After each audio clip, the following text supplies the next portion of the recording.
আমি তখন একাদশ শ্রেণীতে পড়ি।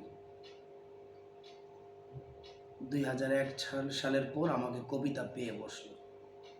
কথায় আছে, কবিতা যারে ধরে একেবারে ধরে খেয়ে ছাড়ে। আমাকেও ঠিক সেভাবেই ধরে ফেলল। সারাটা দিন সারাটা রাত কবিতার ভেতরে মেতে থাকি। হাতে পেলাম রবীন্দ্রনাথের একটি কাব্যগ্রন্থ সোনার তরী, যার ভেতরে একটি কবিতা ছিল পরশ পাথর। ত্রিপদী ছন্দে লেখা, খেপা খুঁজে খুঁজে ফিরে পরশ পাথর। একটা মানুষ পরশ পাথর খুঁজছে,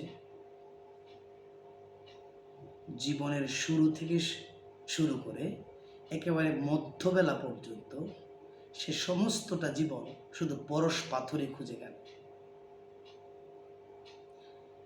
একটা পর্যায়ে সে আশা ছেড়ে দিল, কিন্তু আশা ছাড়লেও অভ্যাসটি সে ছাড়েনি। যেখানেই যে পাথরটা পায় সেটাই গায়ের লোহালক্করের মধ্যে লাগায়, আবার ঢিল মেরে ছেড়ে দেয়। কখনো খুঁজেও দেখে না, চেয়েও দেখে না যেটা ফেলে দিল সেটা আসলে কি। একদিন গায়ের এক বালক শুধালো সন্ন্যাসীকে, তোমার কাকালেও কি দেখছি, এত সোনা? সে ভাবছে স্বপন বুঝি। ভালো করে তাকিয়ে দেখল না। তাই মধ্যবয়সে এসে সমুদ্রের পাড়ে দাঁড়িয়ে সে আবার পশ্চাৎ পথে গমন করে সেই নুড়িটির খোঁজে, যেই নুড়িটি সে কোন এক কালে কোন এক অবসরে অভ্যাসের বসে কাকালে লাগাত। আমি যতটুকু রবীন্দ্র সাহিত্য পড়েছি, সমালোচনা পড়েছি, সেখানে একটা জায়গাতে মনে হয় একটু গবেষণার ব্যাপার রয়ে গেছে। গবেষণাটা কোনটা? সেটা হচ্ছে পরশ পাথর বলে আদৌ কিছু আছে কি নেই সেটা নয়। যে পরশ পাথরটা সে ছুঁয়েছিল কাকালের মধ্যে, সেই পরশ পাথরটা ছোঁয়ানো থেকে শুরু করে কাকালটা সোনায় পরিণত হওয়া পর্যন্ত সময়ের স্পেস কতটুকু, এই সময়ের স্পেসটুকু নিয়ে সম্ভবত রবীন্দ্র সমালোচকদের একটু গবেষণার জায়গা পড়ে আছে। যে কথা বলতে গিয়ে পরশ পাথর কবিতার কথা বললাম, সত্যিকার অর্থে পৃথিবীতে পরশ পাথর আদৌ আছে কিনা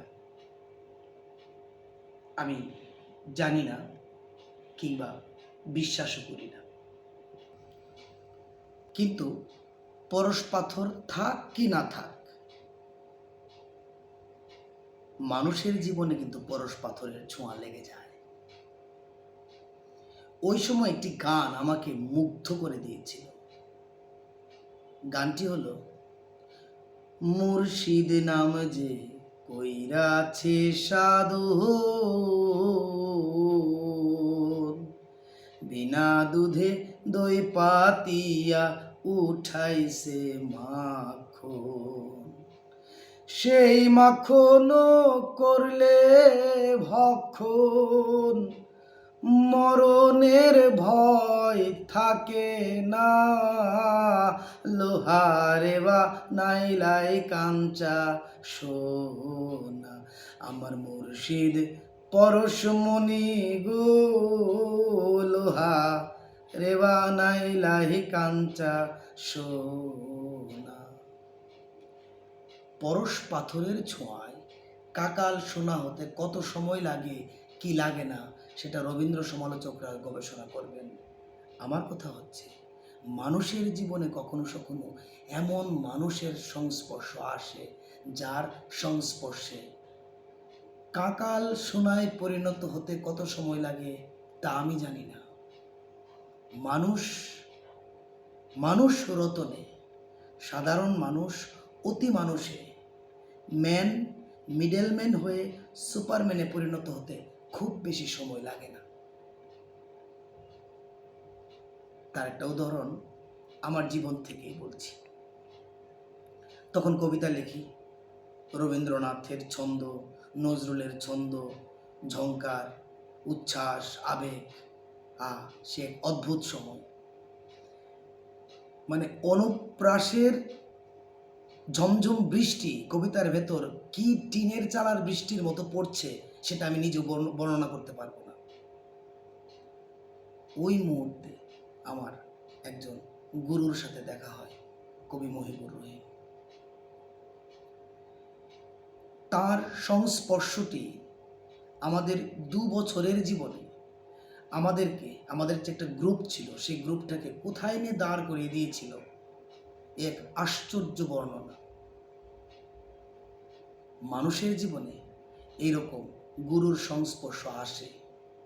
এটা সুফিবাদী যারা, তারা একজন পীরকে বলছেন মুর্শিদ হিসেবে, কিংবা সুফিবাদী নয় যারা, একেবারে তাওহীদে উজুদি, তাওহীদে শুহুদি, সর্বলোকে আল্লাহ, অনন্ত লোকে আল্লাহ, কিংবা সর্ব মানুষের ভেতরে আল্লাহ, এই তত্ত্বে যারা বিশ্বাস করছেন, তারা হয়তো সেই মুর্শিদ শব্দটা সৃষ্টিকর্তা অর্থেই নিচ্ছেন।